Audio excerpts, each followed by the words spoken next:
अपघात की खून? पहिल्या नजरेत ही एक साधी अपघाताची घटना वाटत होती. रस्त्यावर रक्ताने माखलेली दुचाकी, बाजूला पडलेला एक शिक्षकाची निर्जीव देह आणि तिच्या जवळ बसून रडणारा पती, हे दृश्य पाहून प्रत्येकालाच वाटलं दुर्दैवी अपघात झाला असेल. पण काही दिवसांनी पोलीस तपासात जे समोर आलं ते ऐकून संपूर्ण बुलढाणा जिल्हा हादरला.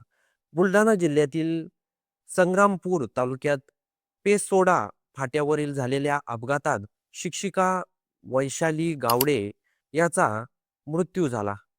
सुरुवातीला हा अपघात असल्याचा मानलं जात होतं.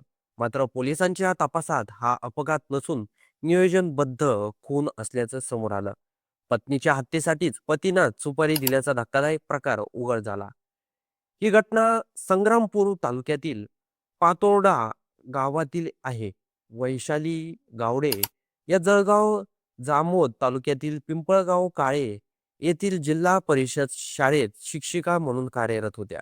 2 मार्च रोजी त्या नेहमीप्रमाणे दुचाकीवरून शाळेत जात असताना उठळ रोडवरील पसोडा फाट्याजवळ त्यांना एका वाहनाने जोरदार धडक दिली. या अपघातात त्यांचा जागीच मृत्यू झाला. या प्रकरणी अज्ञात वाहन चालकाविरोधात गुन्हा दाखल करून पोलिसांनी तपास सुरू केला.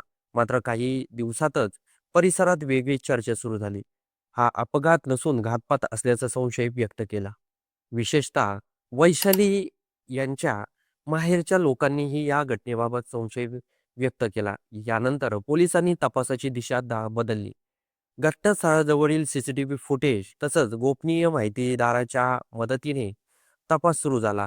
तपासादरम्यान पोलिसांची संशयाची सुई पांढऱ्या रंगाच्या टाटा इट्रो या वाहनाकडे वळाली. या वाहनाचा क्रमांक MH 28 BB 5753 असा होता. ही गाडी शेगाव येथील मालवाहू वाहन चालक मनीष नारायण सिंग सूर्यवंशी यांची असल्याचं पोलिसांना समजलं. त्याला ताब्यात घेऊन पोलिसांनी कसून चौकशी केली. चौकशी दरम्यान मनीषने धक्कादायक कबुली दिली. त्याने सांगितलं की वैशाली गावडे यांच्या पतीनंच त्याच्या हत्येची सुपारी दिली होती. पती प्रकाश उर्फ भैया गावडे आणि त्याचा साथीदार महेश चुलकार यांनी मिळून हा कट रचला होता. वैशाली यांना गाडीने उडवण्यासाठी मनीष सूर्यवंशीला 1 लाख रुपयाची सुपारी देण्यात आली होती. याहूनही धक्कादायक बाब म्हणजे वैशाली यांना यापूर्वी 3 वेळा अन्नातून विष देऊन मारण्याचा प्रयत्न करण्यात आला होता. मात्र ते प्रयत्न अयशस्वी ठरले. त्यामुळे अखेर अपघाताचा बनाव करून त्याची हत्या करण्याची कट रचण्यात आला. ठरल्याप्रमाणे 2 मार्चच्या सकाळी मनीष सूर्यवंशीने वैशाली यांच्या दुचाकीचा पाठलाग केला. ते सोडा फाट्याजवळ जवळ पोहोचल्यानंतर त्यांना मागून गाडीने जोरदार कट मारला.